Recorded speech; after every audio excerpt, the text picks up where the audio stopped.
হয়েছি, এবার না ঘুরলে কবে ঘুরবো রে? বড় হয়েছি, আমরা কলেজে পড়ি, তো এবার আমাদেরকে ঘুরতে যেতে দিতেই হবে। মা বাবার থেকে পারমিশন নিতে হবে। দেখ, পারমিশন তো আমি আমার বরের কাছ থেকে পেয়ে যাব। দেখ, কিন্তু আমি চাই যে আমি আর তুই যাব, জাস্ট বেস্ট ফ্রেন্ড, কোনো হাজব্যান্ড না। আরে বাবা হ্যাঁ, দেখ এটাই সময়, আমাদের এখনো বাচ্চা কাচ্চা হয়নি। কক্সবাজার না কুয়াকাটা যাবি?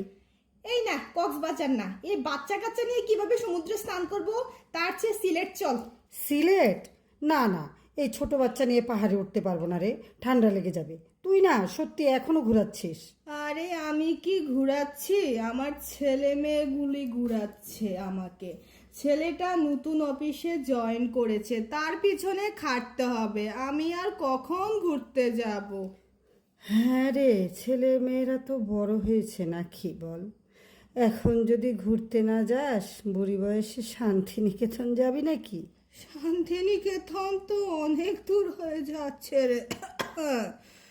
এই বয়সে এত দূর জার্নি করতে পারবো না। হ্যাঁ, থাক, এ জন্মে না হয় নাই বা ঘোরা হলো, পরের বার হবে ক্ষণ। আসি রে।